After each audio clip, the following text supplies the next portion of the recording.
ಪುರುಷನಿಂದ ಸ್ತ್ರೀಗೆ, ಸ್ತ್ರೀಯಿಂದ ಪುರುಷನಿಗೆ, ಪುರುಷನಿಂದ ಪುರುಷನಿಗೆ ಸಲಿಂಗ ಕಾಮದಿಂದ, ಪುರುಷನಿಂದ ಸ್ತ್ರೀಗೆ ಲೈಂಗಿಕ ಸಂಪರ್ಕ, ಸ್ತ್ರೀಯಿಂದ ಪುರುಷನಿಗೆ ಲೈಂಗಿಕ ಸಂಪರ್ಕ, ಪುರುಷನಿಂದ ಪುರುಷನಿಗೆ ಸಲಿಂಗ ಕಾಮದಿಂದ ಹರಡುತ್ತದೆ.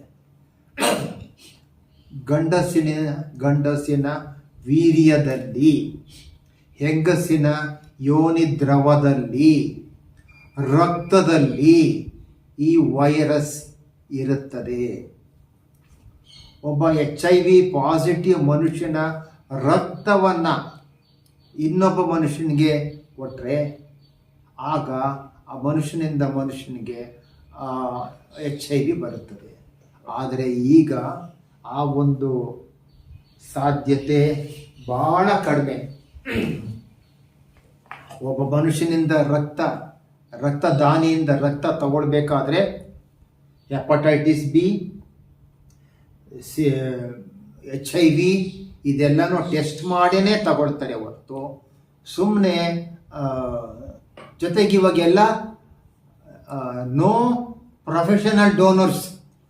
ಬೆಳಗ್ಗೆ ಹೋಗಿ ಒಂದು ಆಸ್ಪತ್ರೆಯಲ್ಲಿ ರಕ್ತ ಕೊಟ್ಟೆ, ದುಡ್ಡು ಕೊಟ್ಟರು $200, ಆಮೇಲೆ ಸಾಯಂಕಾಲ ಯಾವುದೋ ಒಂದು ನರ್ಸಿಂಗ್ ಹೋಮ್ಗೆ ಹೋಗಿ ರಕ್ತ ಕೊಟ್ಟೆ, ಸಾಧ್ಯವಿಲ್ಲ. Professional donors. ನಿಮ್ಮ ತಾಯಿಗೆ ರಕ್ತ ಬೇಕು ಸರ್, ನಮ್ಮ ತಾಯಿದು B ಗ್ರೂಪು, ಆದರೆ ನನಗೆ ಹುಷಾರಿಲ್ಲ, ಆದರೆ ನನ್ನ ತಮ್ಮ ಹುಷಾರಾಗಿದ್ದಾನೆ, ಅವನು B ಪಾಸಿಟಿವ್ ಆಯಿತು ಸರ್. ಇದು ನಮ್ಮ ನೆಂಟರು ಅವರು B, ಬಟ್ ನಾನು A ಅಂದರೆ ಆಯ್ತಪ್ಪ, ನೀನು A ಪಾಸಿಟಿವ್, ನೀನು ಬ್ಲಡ್ ಕೊಡು. ಬೇರೆ ಇನ್ನೊಬ್ರದ್ದು ಪೇಷಂಟ್ದು B ಪಾಸಿಟಿವ್ ಅವ್ರು ಕೊಟ್ಟಿದ್ದಾರೆ, ನಿಂದು A ಪಾಸಿಟಿವ್ನ ಅವ್ರು ಕೊಡ್ತೀವಿ. B ಪಾಸಿಟಿವ್ ಬ್ಲಡ್ ಇದೆ, ಅದನ್ನು ಮ್ಯಾಚ್ ಮಾಡಬೇಕು. ಒಂದು ತೊಟ್ಟು ದಾನಿಯ ರಕ್ತ, ಒಂದು ತೊಟ್ಟು ರೋಗಿಯ ರಕ್ತವನ್ನು ಹಾಕಿ ಒಂದು 15 ನಿಮಿಷ ಮೈಕ್ರೋಸ್ಕೋಪಲ್ಲಿ ನೋಡ್ತಾರೆ. ಸುಮ್ಮನೆ ನೀವು ಪಾಸಿಟಿವು, ರೋಗಿ ಪಾಸಿಟಿವ್ ನಾನು ಕೊಡ್ತೀನಿ ಅಂತ ಅನ್ನೋಕ್ಕಾಗಲ್ಲ.